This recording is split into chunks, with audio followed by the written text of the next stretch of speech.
What's going on, everyone? Welcome to the podcast. Hope you're all doing well. I am your host, Justin Harold, and with me, my co-host, Jeff Santa. Today is November 29th, and this is the 28th episode of the Cleveland Pulse podcast. And today, we're doing a in-day review of the Browns versus Jaguars. A Browns win of 27-25, a lot closer of a game than it probably should have been. And me and Jeff are coming off of some heated Twitter DMs and stuff. I was gonna say tweeter. Always gets heated on Twitter. Dude, our Twitter, it's the best. Our conversations over like electronics is just like when it's not face to face, it's so bad. Yeah, so bad to one another. But how are you doing besides that, my guy? I'm doing good. I'm doing some things over here. I'm looking at schedules. I'm comparing. I'm doing everything, and I'm gonna try my hardest to play the bad guy because that's what I bring to this duo. I could be happy-go-lucky. Oh, we're 8-3. We're 8-3. I don't want to be 8-3. I want to be 8-3, but I wanted to be 11-0. I always want to be 11-0, and I want to make the playoffs, but we're 8-3. I think more importantly, you want to beat 1-9 Jags by more than 2 points. Is what I was getting from that. And not even the 1-9 Jags. The 1-9 Jags with Gardner Minshew or even this Jake Luton guy. Jake Luton, he wasn't that good. But Gardner Minshew, anybody, if they were on their first string quarterback and they were 1-9. I still would be mad, but Mike Glennon, the third string quarterback. They have a third string quarterback and an undrafted rookie running back who is good, but that was who put up 25 points against us today. The defense is bad. Yeah, the defense is very bad without a lot of our key players, are probably our top 5 players. Yes, I would agree with that. But let's get into it a little bit before that. Let's just break down the game essentially. So obviously not an awesome start. It was 7-3 in the first quarter, and then it was 17-13 at the end of the half. And then the Jags come out and they score 6 points to make it within 1. For some reason they went for 2, which was an interesting move. And then it ended up being a touchdown score for us and 6 points for them in the fourth quarter, which led to 27-25. Stats: Baker Mayfield, 19 of 29 for 258 yards, 2 touchdowns, 0 interceptions. Nick Chubb, 19 rushes, 144 yards. I don't think he has yet to be under 100 yards yet this season. I could be wrong on that stat, but this man, just thank God he's back. Kareem Hunt, 10 rushes for 62 yards. And Jarvis Landry, huge day for him. Birthday yesterday, 8 receptions, 143 yards, and a touchdown. And then you go over the Jaguars, and you have Mike Glennon, 20 of 35 for 235 yards and 2 touchdowns. And James Robinson, 22 carries for 128 yards and 1 touchdown. So, I honestly, in the preview, I said it was going to be like 38-21. So I was very wrong. But I think I was correct in this in the fact that Mike Glennon legit said that he had nothing to lose and just threw the ball every chance he got. And he had one that was a real beauty of a throw. He dropped it right into the breadbasket. But besides that, honestly, I wasn't upset with anything. I wasn't too upset with anything offensively other than Baker Mayfield's 3 big misses. He missed what was it? He missed Hunt on a third down conversion throw that should have been easy. It was behind him, and then there was the Rashard Higgins touchdown that he should have had, and then the Jarvis Landry play right after that one as well. But besides that, honestly, it was really funny to look on Twitter and see. I think it was like Jordan Zerm say that this is like the perfect Baker Mayfield game where he makes all these like really high end passes and then misses like a few of the easy ones, which was really, really interesting and not wrong at all. But the defense just looked porous again. That game honestly probably should have been a touchdown less because of a Olivier Vernon flag on 4th down. Another play like Porter Gustin earlier in the year where he sacks the guy to end the drive, and then he gets flagged and it's a first down and they go and they score. But yeah, I mean that's the game at large essentially. It was really close to the end. They had to, you know, we ended up just running the ball out for the remaining 3 minutes or whatever it was. So, but it was what it was. 8-3. That's just me. But Chef, what do you got to say? I see you going back and forth with your pen and looking down and up and all this other stuff. It's gonna get very interesting because I got a lot of stuff to talk about. And you know what? You can't hate the offense. You really can't. But besides Baker Mayfield, but that's a big if. That's a big besides because it's just everything's so poorly timed. Like you would even think like me and you before the season were like, yeah, all he has to do is not turn the ball over and we're going to be fine with him.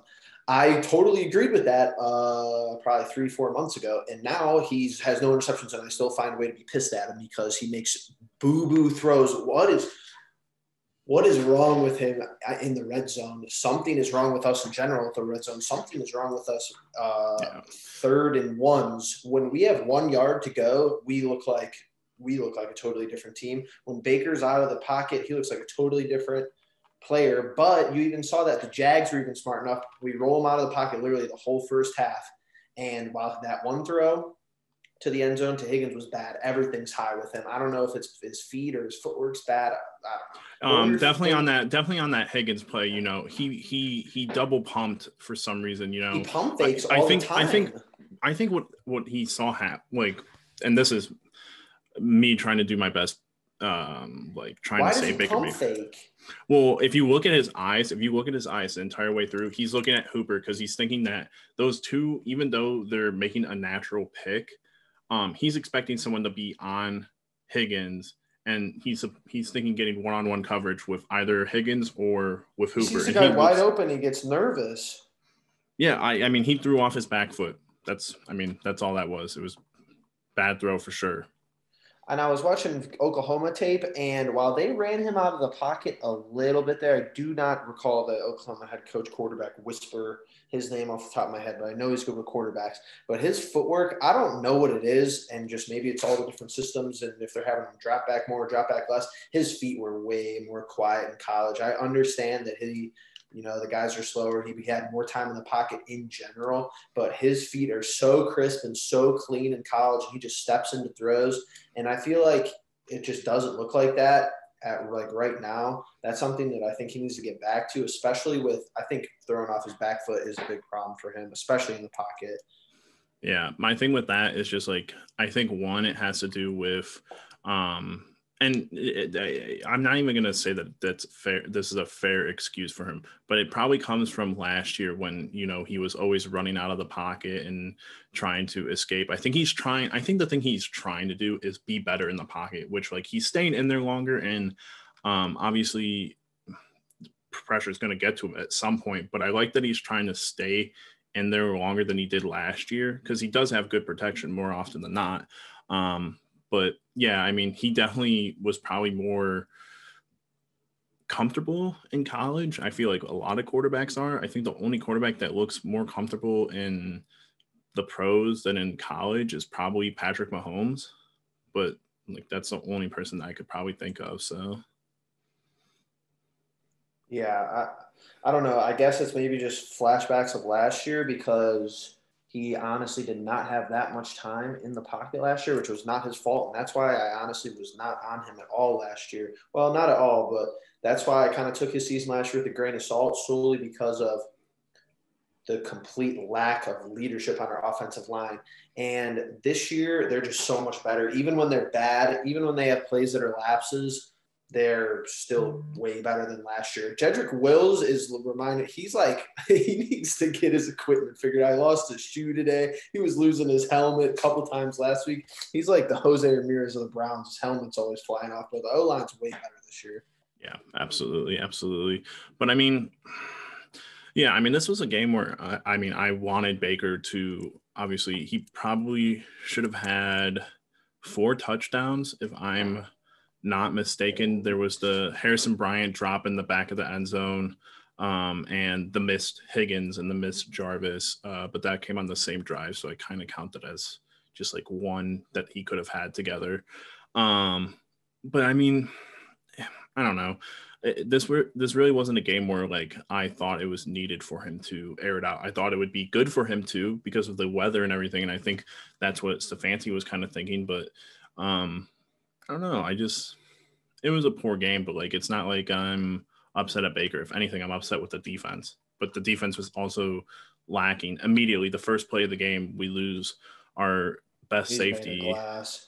I mean, apparently, like our whole defense is made out of glass, though. Like it I seems like swear. Denzel Ward's out again, and Miles is sick, and it's tough. I mean, Grant Delpit's been out, and so is Greedy Williams, and we've just had guys in and out. Sheldrick Redwine out this weekend, and it's just whatever. But what do you got going on there, my guy? You've like been either writing something down or like searching something on your iPhone or something. Both. Doing math, got the calculator, I got the notebook, I got everything because we've improved just so much is what I'm hearing. Because our numbers, our records improved. I can agree with that. Yep. But that might not necessarily mean that we've improved. Have we really improved as a team? I would say offensively we have. I don't know that defensively. Well, no, defensively we can't get much worse. I don't think. I honestly think. Well, I guess it depends. It depends on when we're talking about. Are we talking about in comparison to last year, or are we talking about from stretches of this game? 2019. I got 2019, 2020 comparison coming up hot. I'm trying to think. I'm gonna say our offense has definitely improved in almost every category except for passing yards, and then turnovers. Except for Harrison Bryant needs to wake up. Yeah. But I think turnovers still, we're probably still pretty good because Baker at this point probably had double what he has right now. Defensively, it's really hard to put my finger on it. I want to say that like we're probably not improved, but these last 3 to 4 games have probably helped the metrics out a little bit. Looking at it from a weather standpoint, I honestly wish we would play bad weather every week because I think we have the running game to keep up, and our defense we disguise our bad defense with weather because today I was thinking about all the Raiders fans saying if it was sunny and the stuff like that, how they would have destroyed us, and they honestly might have looking back at it. Even though the Raiders are honestly just think the Raiders. I don't know what's the Raiders are up to. Jeff, they lost to the Falcons today. They got blown out by the Falcons. They did. But I mean, 40. They beat us. They beat us. Yeah, we've been 30 balled a couple times though. All right, so now this is a little bit of cherry picking for me, but it's just an overall general scope because I couldn't find. I was Googling teams' records 2019. Through the first 12 weeks, and nowhere really had it. So for the 2019 games, I did the team's record at the end of the year, and if they were in the playoffs or not. Okay. So, and there's a lot of them. 16 teams. Not 16 teams. 13 teams. So we're 8-3. Mm-hmm. We have 8 wins. The only team above 500 we've beat is this is me playing devil's advocate. Yep. Cleveland Nation, Cleveland Browns fans worldwide. I'm glad. I'm thrilled. I'm ecstatic. This is the best football I've ever seen the Browns play in my life. And me and one of my best buds started podcasts are 8-3. So we'll get that out of the way. But they have 8 wins. The only team they have beaten that's above a 500 record that have even competed with. Besides the Raiders are they're 6-5, I think now. So the Colts are 7-4. We beat them. Mm-hmm. The rest of the teams are below 500. The teams that we beat, and the NFL makes a schedule. We play the teams we play, whatever. The teams that we beat are 24, 50, and 1 combined records. The teams we've lost to, Raiders by 10, the Steelers by 31 and the Ravens by 31. They're 20 and something, aren't they? They're 22-9, and we have a negative 72-point differential against those 3 teams in 3 games.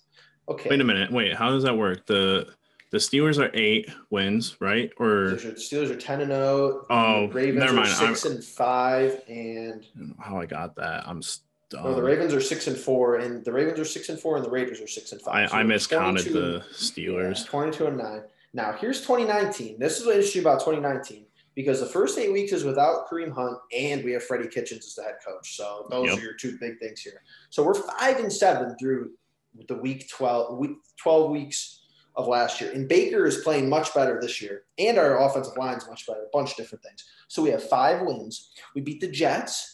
They finished up 7-9. We beat the Ravens. They finished up 14-2 playoffs. We beat the Bills. They ended up 10-6 playoffs. We beat the Steelers without Mason Rudolph. Without Ben Roethlisberger. Without Ben Roethlisberger, sorry, I'm flying. And then we beat the Dolphins. So our 5 wins last year through 12 games, those teams' combined record at the end of the year was 44-27. So obviously I'm talking about the whole year compared to I just named the first 12 games for the teams we beat this year. Right. But the only playoff contender we've beat is the Colts, and we're going to hopefully beat an NFC East team that makes the playoff. Someone's got to make a playoff from that division. So that's the point so far. Our 7 losses, here's the best part. Our 7 losses, and these are close games, like – these are not, well, besides your bad luck in San Francisco. Yeah, that was awful. That's basically our only blow. We've lost to the Titans. What about the Cardinals? I'm pretty sure we got blown out by the Cardinals. The Cardinals weren't in the first 12 games. Though. Oh, you're doing the first 12 games. My fault. No, I got you. Good. So Titans. Blowout. Yeah, you're actually right. The Titans. But people were freaking out about that. And here's my thing with the Titans game. People are freaking out about the Titans. We lose by 30 to them. They weren't supposed to be that good. They made the playoffs. Yep. Rams, we lose by a touchdown. They make the playoffs. We get destroyed by the 49ers. They are in the Super Bowl. Yep. That doesn't encompass everything, but they're in the Super Bowl. We lose to Russell Wilson and the Seahawks, granted at home 32-28. They're in the playoffs. We go to Denver's got to be in there somewhere, right? We go to Foxborough and lose 2 touchdown game, but that was a good game. The game at Foxborough last year was actually good, I believe. We played at Tom Brady and the Patriots. They're in the playoffs. We did. Oh, that was a bad game, wasn't it? No, I think wasn't that the game that Baker, the first play of the game, he pitched it forward and essentially gave it to. Well, yeah, but I mean, I remember in that game, I felt like there was a weird wrinkle that we could have won that game, even though we lost by 2 scores. Baker didn't play that good. I'm pretty sure I was at a restaurant with Danny Gutierrez that day, and I was just like, oh my God, this is so bad. This is how we're starting. But continue. And then we lose to the Broncos. That was bad. That was when I think everybody knew that was kind of the start of the end. Yep. But they ended up 7-9, and we lost to the Steelers without Mason Rudolph. Big rip, big L. But they were still 8-8. We still lost to Mike Tomlin. So the team we had 5 wins out of the first 12 weeks. The teams that we beat had a combined record of 44-27 at the end of the year. And our 7 losses out of those 12 weeks, those teams ended up finishing the year with 69 wins and 43 losses. And only there were a couple of them that were 1 possession. Mm-hmm. So, and I mean, you can make the argument that, but I don't know, man. I don't think this team this year is flipping any of those games to be wins for us. Maybe the Seahawks game, because I felt like we were driving on the Seahawks game, and if we would have had Kareem, maybe I can tell you for a fact that we're flipping. See, but the problem with taking all these things into context is you have to go back and you have to go game specifically into context. I agree. The Rams game, if you don't remember the first 4 games of last year, Denzel Greedy hurt. Mm-hmm. So we lose that game by right, but Denzel Ward, top 5 corner, he's hurt for that game. I mean, I don't know. But our O-line was so bad last year. Right. I don't even know how we were in some of these games. But that's my point, Jeff. I think it's really weird because there's so much context to take from last year. Last year, people had us in the Super Bowl. Yeah, Like but I mean, everybody, we me and you both knew that was dumb, though. yeah, we were paper champions, but I won't shy away from saying that I was definitely one of those people who was like, oh, we're definitely going to win 10 games. Our roster is stacked. We go from the year before that, Baker plays with bum wide receivers, Brashard Perriman in New York right now doing Bum. nothing with Sam Darnold, Jarvis Landry, Brashard Higgins, God's Baker's first year. Next year, so much happens. So much happens. We trade away a Pro Bowl right guard for an aging Dead who really hasn't played his best games until a year later, when our best player is out on the opposite side of him. There's just so much context, and our fighting points on Twitter are mainly just because we take a lot of these games. We take this game especially because we played well against the Eagles last week without Miles. We played good enough to win against the Texans. My big point that I know what you were fighting for is, have we really improved? Well, I would say that yes, we're 8-3. We've improved. There's definitely areas in almost every step on the offensive side of the ball that we've improved on, except for probably passing yards, because Baker was probably throwing the ball at least 10 times more in every game because we were Yeah, losing those and games. his turnovers were down. Yeah. And so my thing is, in a lot of these games, when we're playing these teams, if you take the teams from the past decade and you put them up against this team, you put the roster and you put the coach regime from those years specifically. You don't give them the advantages that we have this year with Kevin Stefanski, Andrew Berry, because that's not what those teams were. And so my point with that is now when we play these shitty teams like the Jaguars, we're barely winning. We're playing good enough just to win. And that's better than what we used to do in the past. Whereas we would play good enough to keep it close, but lose to these teams. But once again, all right. So I missed the Broncos because the Broncos out of the first 12 games last year, honestly, throwing the record out after our first. I mean, okay, our schedule has gotten easier. Our schedule last year was hard. Yeah. So I mean, but that's what I'm saying. Like I know that the hopes are high, and like I'm glad that they are, but it's like we haven't really done anything though. Like we haven't. We've beat the AFC or the NFC East. And we've beaten bottom of the barrel AFC teams and the good to average AFC teams we've lost to. So, like, I know that, yes, we're 8-3. No one's going to dispute the fact that this is, knock on wood, hopefully continues to be the best season we've had in decades. Like, but I'm looking at it. I'm even removed once from a Browns fan. Like, I'm just looking at the NFL. Like, if I'm a fan of another fan base, especially a team that's, has a good record as if I'm a Titans fan, I'm not worried about this game whatsoever this week. There's nothing intimidating me about this Browns team besides the running game. And I think Derrick Henry probably makes up for both Chubb and Hunt combined. Hopefully not, but I mean, their defense probably is just going to be a little bit better stopping our guys than we're going to be stopping them because we haven't been able to stop anybody since Derek Carr ran all over us. But our wins through the first 5 weeks last year, albeit we were 5-7, we have a better resume through the first 12 games last year than we do this year, in my opinion. In terms of the competition, the level of competition we played. Yeah, but I mean, I would still just imagine if our 3 losses, like that's what I'm saying. Like if we lost we lose to Seattle by 4 points last year. If like we would have lost to Baltimore or Pittsburgh by 4 points, like I wouldn't really care about only beating the Jags by 2 points because I know we got it in us, but we're just unenthused, ran out of the gym. This is a big week for me to turn it around on the train. I said I was going to stop being negative, but I just can't when we're barely beating third-string quarterbacks. Right.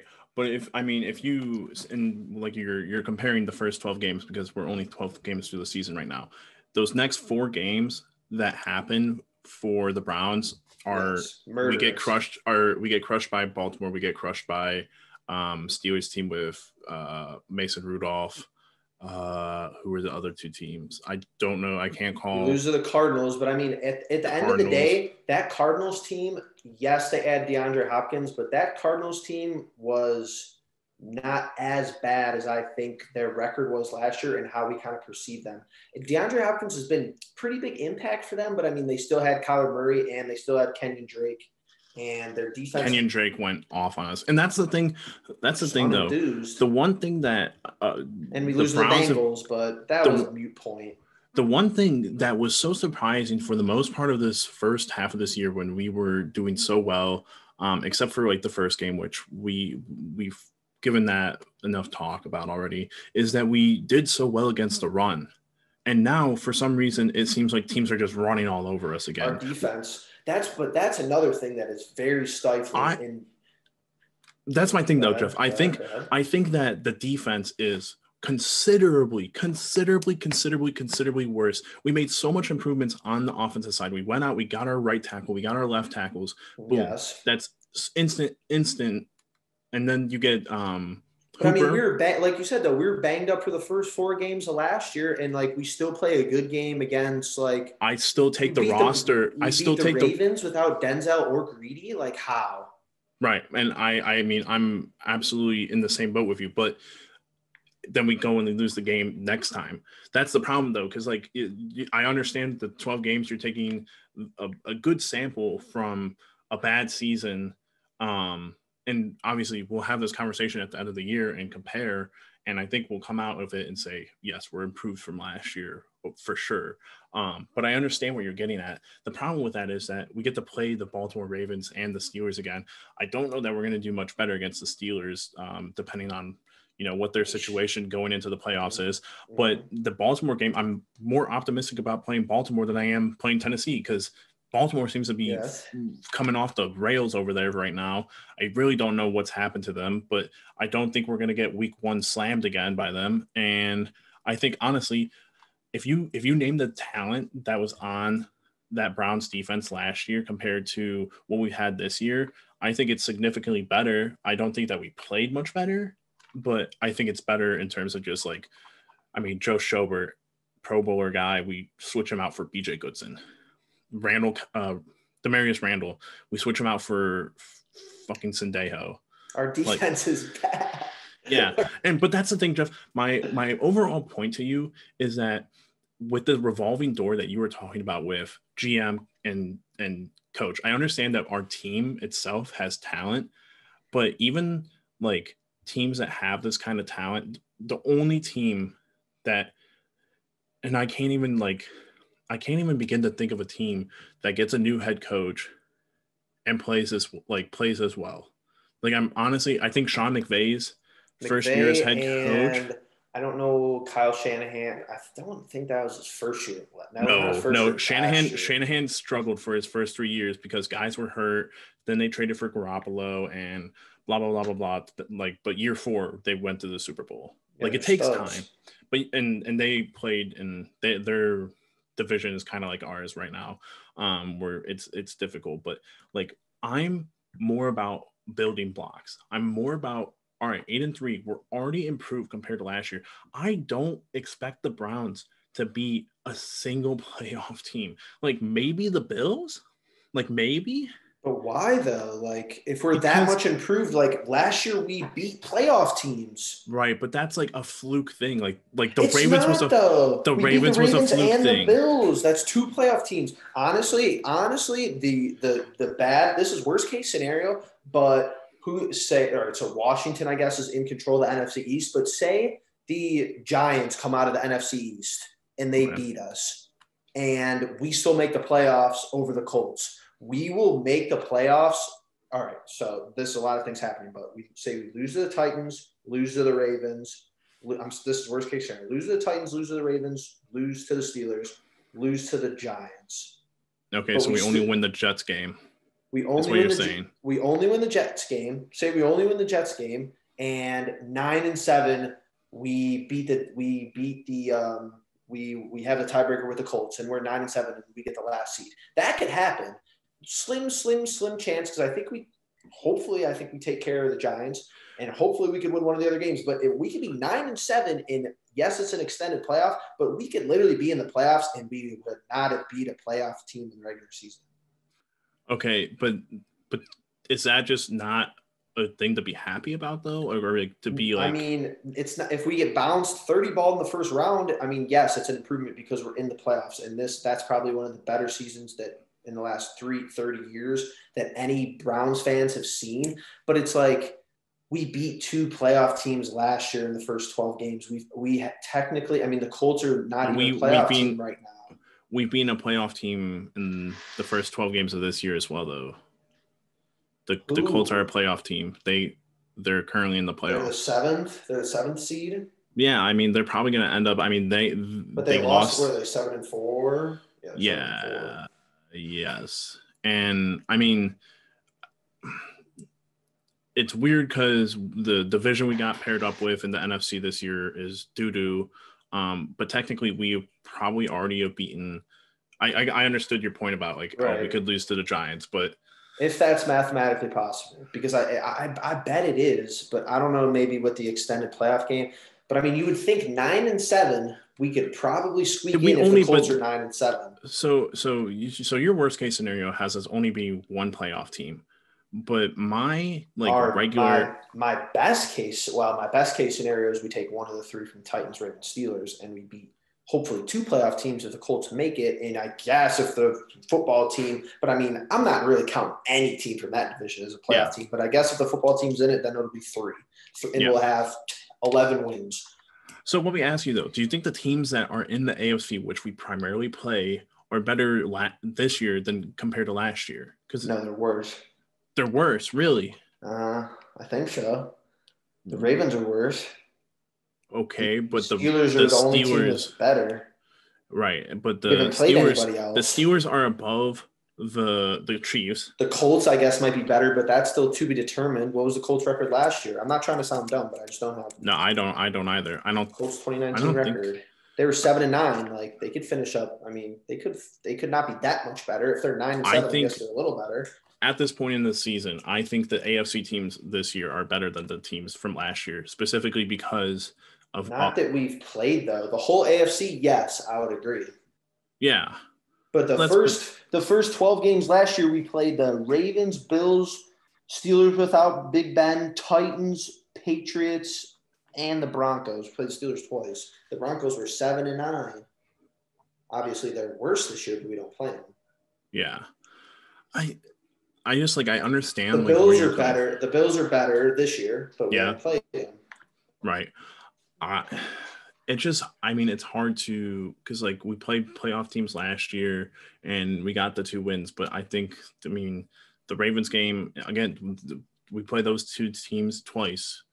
I don't know. I just think that you got to take everything with a grain of salt and you got to have building blocks in terms of how you're going to progress things. Because last year was we got so hyped up.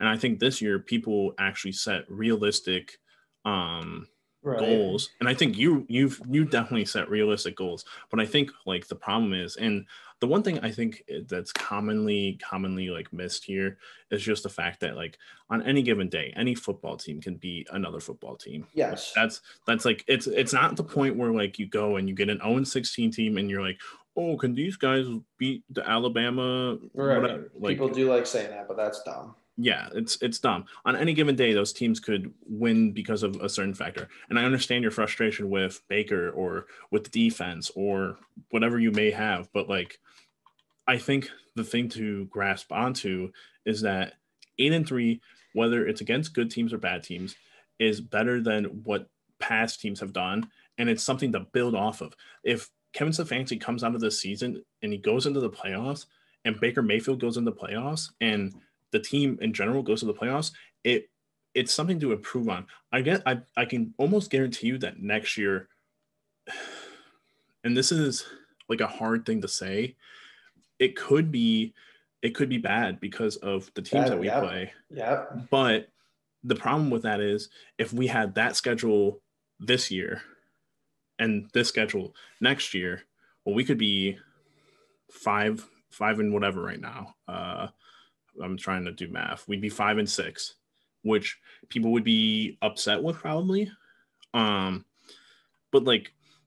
I'd rather have something to build off of. I'd rather take tiny steps against the bad teams that we have lost to in the past and beat those teams, whether it be by 2 points or whether it be by 10, 15, 20, however much it may be, and just continue to build off of that. And actually maybe next year get an off season where our team gets to meet in person and get to do a lot of things in person, have preseason games, and hopefully get a lot of things that there's so much that we could bring into this. I mean, I don't know that we played too many games like we did the past 3 to 4 in the weather conditions that we've had. I mean, it's just, there's a lot to take in. And I just think that me personally, and I understand that when we're on Twitter and when we're on our text messages, like we like to get into it, but it's a troll fest. It is. It really is. We're such assholes on our Twitter and our text messages. But like I swear, like sometimes like I'm watching the game and I watch a play happen. I watch Baker miss Rashard Higgins, and I go, my phone's gonna buzz here in a second. Yeah, it's and it does. Too. It's just like, but here's another thing, like, but does that not worry you? Like, yes, every game is like a snapshot of the season, and there's obviously, especially COVID, there's COVID stuff and there's injuries, but like, have we really gotten that much better as the season gone on? Like we beat Dak Prescott and the Cowboys. Like the Cowboys are not good. Nobody's saying they're, but like we beat Dak Prescott and the Cowboys in a shootout, and we had a good handle on that game until we tried to let them come back in the fourth quarter. And now it's like we're sweating for 55 minutes against 29 Jags. Like, are we really improving? Or are we just playing worse teams? And is Stefanski really, has Stefanski gotten it's his first year. He's a rookie, another rookie head coach. He's the youngest guy in the league. I'll cut him some slack. But his play calling and his challenges, holy moly, what is he doing today? The first one was bad. The first one was a bad challenge. The second one was bad on the NFL just because I don't know what they were looking at. But well, he won that challenge technically. Technically, yes. Technically, you're right. But the first one was bad. Yes. But like, has he really become a better play caller? Has he elevated his play calling every week? Has he elevated his coaching every week? I don't know. Just because we keep winning, I think the whole team can be looked at like as a big Sendejo effect almost. Like when we keep winning, like that's good, but like, is it really good? Like we all see Sendejo's not that good. He gets a bloody nose and he stops a 2-point conversion. Hey man, he was our best player on defense today, I think. No, he was not. Olivier Vernon's 15-yard penalty was the best play we had on defense all day. And that's another thing.